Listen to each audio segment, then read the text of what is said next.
I've been, wanting to come to Ghana for a while. Unfortunately, my father passed away in 2016, so I never got a chance to visit with him. I wish I, could have.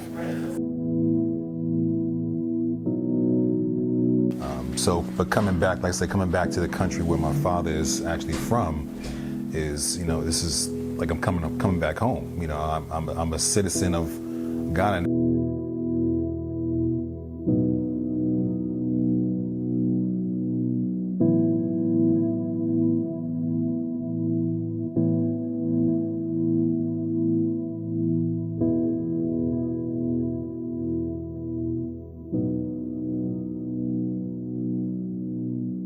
The population of Ghana, Accra, I believe, is 1.9 million, probably a little more than that. And to have such a large population with a low amount of crime and, and nobody's getting shot and killed like in, the United States, it lets you know who the problem truly is. It's not us. You know what I'm saying?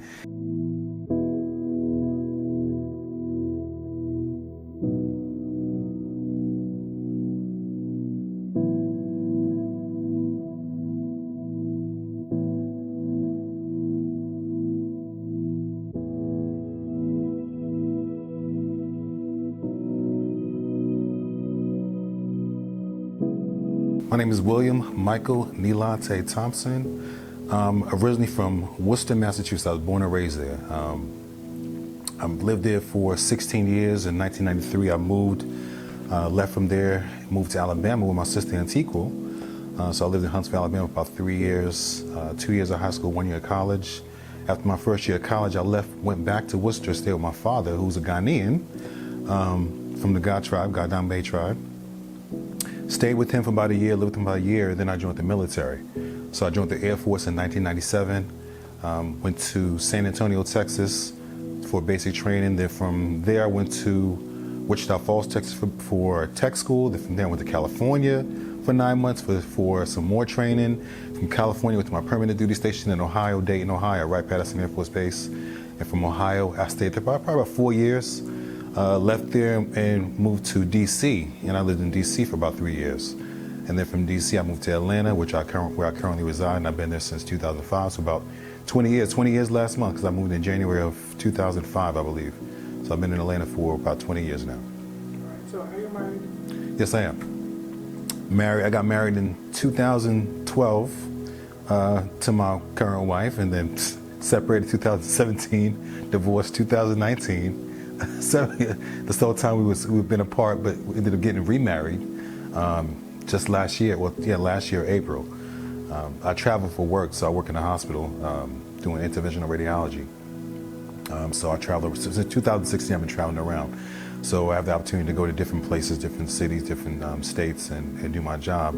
So my wife actually, she had I have two young daughters, with her, a 12-year-old and an 8-year-old, and I get them every weekend. So I was like, she was like, I have to go to Massachusetts to kind of help take care of my parents. So I'm like, let me see if I can find a job in Massachusetts so I can be closer to girls. So yeah, blessed me with a job right away, right in the same city we were from.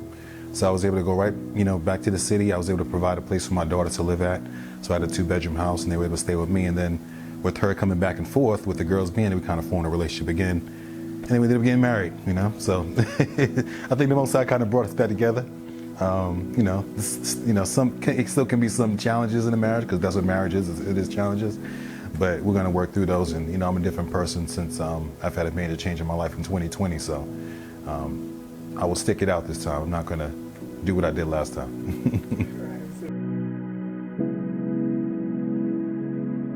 I've been, wanting to come to Ghana for a while. Unfortunately, my father passed away in 2016. So I never got a chance to visit with him. I wish I, could have. So now, and I'm 47 years old, and my sister being out here, she, you interviewed her recently. She came here, I guess, 2019, or 90 was the first time, but now she's a resident of Ghana. Now, it's me coming out for the first time. My brother, he's sick with stage 4 pancreatic cancer, unfortunately. So this was a family trip. So I wanted to make sure I came and, spend time with my brother here, and then visit the continent and country that my father is from. I love it. You know, the first day I'm here, I'm like, I want to stay longer. You know, just being in this tropical weather. I love the heat. I love the sun. My first time actually visiting Africa was when I went to Egypt in 2022 with my brother. That was an amazing trip. But coming back, like I said, coming back to the country where my father is actually from, is, you know, this is like I'm coming back home. You know, I'm a citizen of Ghana now. I got my Ghana card just early this morning. My cousin helped me out with that. He works in immigration. Right now he's working on my passport, so I'll most likely have my passport before I leave here next Tuesday. But, you know, I've always wanted to come to this country because, like I said, this is where my father's from, and I want to see exactly where my father's from. And then finding out in 2020, I had an awakening of who we are as a people, finding out that we're the true Hebrew Israelites. And the Gadangme tribe is actually from the tribe of Gad and Dan. It's a mixture of Gad and Dan. And one of my uncles actually, he knew this. You know, I'm pretty sure a lot of the other, you know, some of the people here in Ghana know that they are Israelites. A lot of the customs that we have, that they have here, it's just the things that have been passed down from generation to generation that's still being practiced today by the Ghanaians here. And, you know, it's just good to be in an area where I know that my people are and know that, you know, this is where our people had came to, you know, after they were kicked out of Jerusalem. It's because they migrated from Jerusalem all the way down into different parts, Nigeria, Benin, Togo, Ghana. So it's just a, you know, it's just a lovely experience to be able to come here and, you know, visit this country after such a long time. 47 years old, so.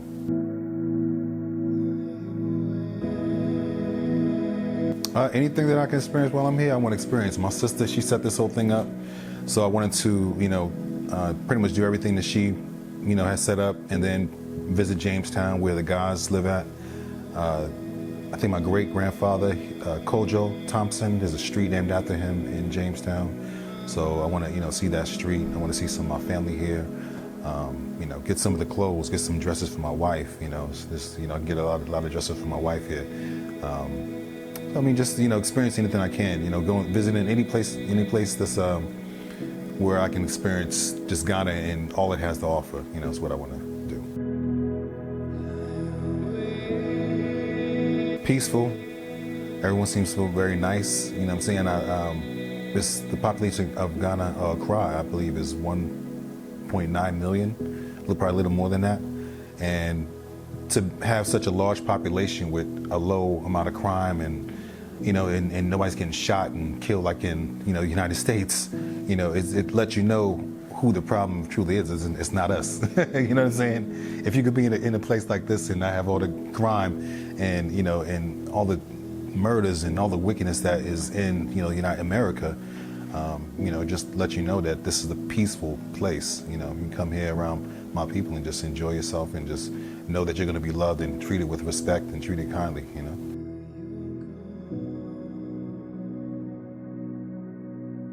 First, they have to get here. You know, they have to get here and try and probably invest in some type of business. You have to kind of think about how would you make money if you came and lived out here? And that's the thing. That's the question I have to ask myself. If I moved out here, how would I make money?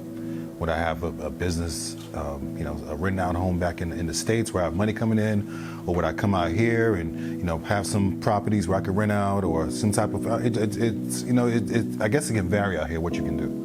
I'm not exactly sure, so that's something that I have to do some more research on. But I know there's plenty of Americans that have came out here and started businesses, and they're very successful. The most that I see is like, you know, purchasing land and building on it and building properties and renting them out or selling them. You know, we went to someone's land yesterday. He has 3 acres of land. I think it's Dre Taylor, and he's building a bunch of look like townhome style homes, and he's already sold out.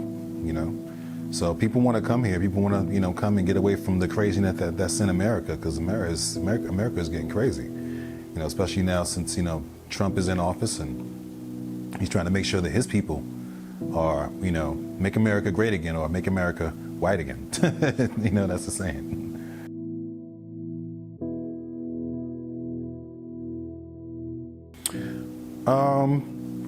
I've been to other, you know, like other islands before where you see all the people on the street selling things, people riding around on the motorcycles, you know, just darting through traffic and women carrying things on the head, like it's nothing. I love seeing that.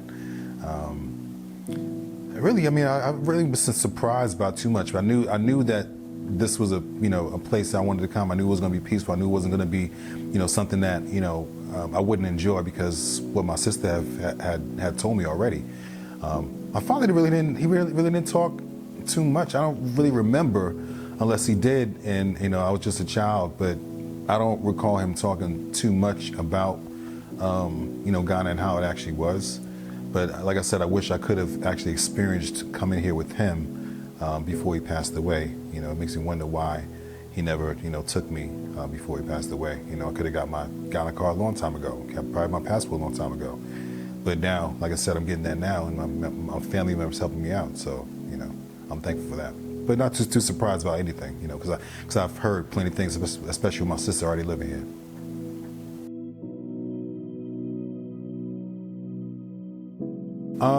I think the real estate business. If I can invest in real estate here, then I think that could be a lucrative business. Because like I said, people are trying to move here. A lot of Americans are trying to come. They call them diaspora, trying to come here and live. So if you invest in real estate, I think that could be a profitable, business. Like I said, I got to do some more research as far as what exactly I could do to make money out here. So I have a home in Georgia that I live in, and I was thinking about possibly renting that out, and that could be a source of income if I ever decided to move out here, which I do want to do. But then again, I think about my wife, my 2 daughters, my other daughter. I have another daughter with another woman.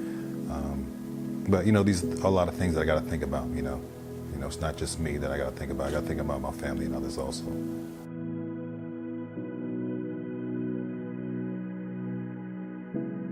Oh yeah, I would definitely come out here and live. Like I said, I want to stay longer, but I got to get back to work. If I could stay out here for 2-3 weeks, a month, 3 months, I would do that. But now that I got my Ghana card, I think the opportunities will, open up a lot easier for me being a Ghanaian. I got my Ghanaian citizenship and get my passport. So things can definitely change as far as me coming out here and possibly setting up shop and getting a place to live and building a home. Most likely, I would love to build my home, because here in Ghana, when you build a home, it's yours. All right, you build a home, it's yours. It's not like in America where you build a home, you're paying for it all this time, and then you're paying tax. Even if it's paid off, you're still paying taxes on the land and different things. So nothing's ever really yours in America. Except a car, possibly a car, but you got to still take care of that. But a home, you still got to pay. If you pay that off, you still got to pay taxes. America. People always think America is like the greatest place on earth. But there are some amenities that America has. But as far as a lot of other things, I say it's a wicked place, to be honest. They try and push a lot of wicked things. They go against the Most High Yah's, instructions on how we're supposed to live and how we're supposed to treat each other, how we're supposed to, eat, and just the different things. As an Israelite, I understand more how I'm supposed to live, how I'm supposed to carry myself, and how I'm supposed to treat others in my nation, for that matter. Because we are actually in the land of our enemies. Americans took as slaves to America and built the country up as slaves, set free, and never sent back to where they came from. So a lot of Americans don't know where they actually came from. So America is literally the land of captivity, and we have adopted all the customs of our oppressors. We follow things in America, and you have no reason, you have no idea why you follow them. Why do you do Christmas? Why do you do Thanksgiving? Why do you do, Easter? Why do you do, the New Year's in the dead of winter? Why do you do all these things and you have no idea why you do them? You just following, your oppressors in their ways. But these are not our customs. These are the customs of our oppressors. And there was a verse in Proverbs 3:31. It says, "Envy not your oppressor, and choose none of their ways." So I don't envy my oppressor, and I'm definitely not going to choose any more of their ways anymore now that I'm awakened. So I'm trying to learn my culture again, and that's the culture of the Hebrew Israelites.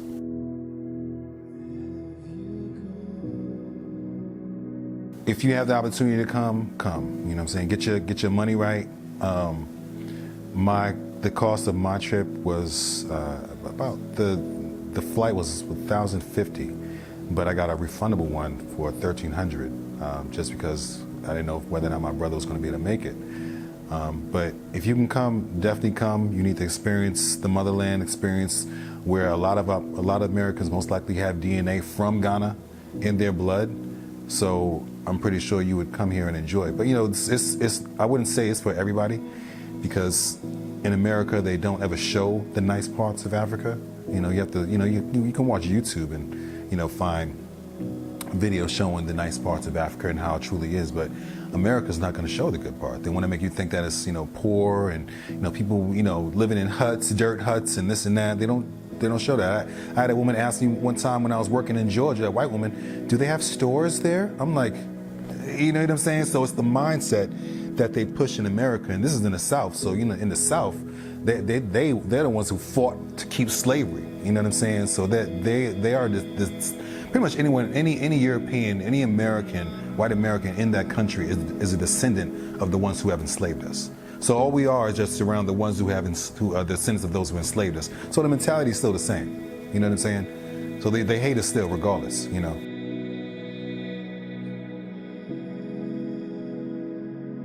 Like I said, real estate, that's one. I mentioned that a few times already. Maybe shipping things back and forth, because people are always trying to ship things back and forth here. If I could find something that's not necessarily here in Ghana that I could provide, that's a possibility also. But I'm more so now, I'm more on the natural things like for my body, soap, toothpaste, anything natural. I don't want to do anything that's kind of just manufactured in some factory and has all these different crap inside of it. You know, and this is the place where you can actually do some, like the fruits here. You know what I'm saying? The watermelon that I bought upstairs has seeds in it. you have to search so hard in America to find watermelon with seeds. You know, they do so much in America to kind of mess up the food. You have to look on the ingredients. Bioengineered, you know, contains bioengineered food, GMOs. So I mean, so that's something too. You know, trying to, you know, you can probably get some natural herbs and fruits and vegetables. You know what I'm saying? Who knows?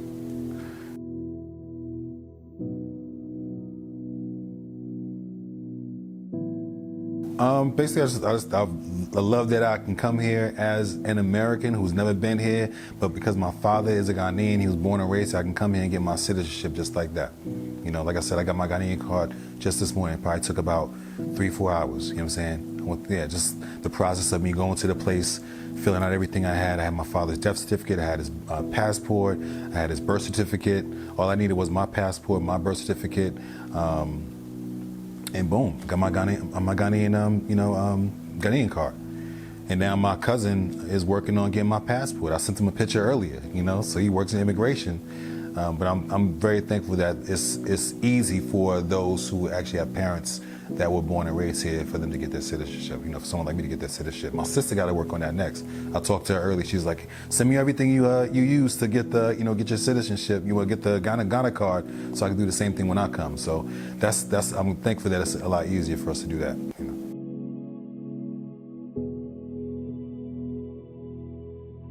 Well, I'm here till Tuesday, February 4th. I'm leaving 11:45 at night, so I'm trying to get as much, of sightseeing and experience as much as I can. Like I said, I got to get some dresses for my wife, go to the market, experience that. I went to the market with you already at one time, so it's just, I want to experience everything that I can experience while I'm here, and I think it's plenty. I love I like the hustle bustle of the city, and Accra is definitely a city, but I know I do like the peaceful side of, being in the country too. So when we go to Cape Coast on Friday, I know I experience that, because that's where my sister lives at. I was at Cebu, I believe she lives in. So, I really enjoy, just this Africa and Ghana, and, just being here on the motherland. It just feels good, So I'm thankful for that. No problem, man.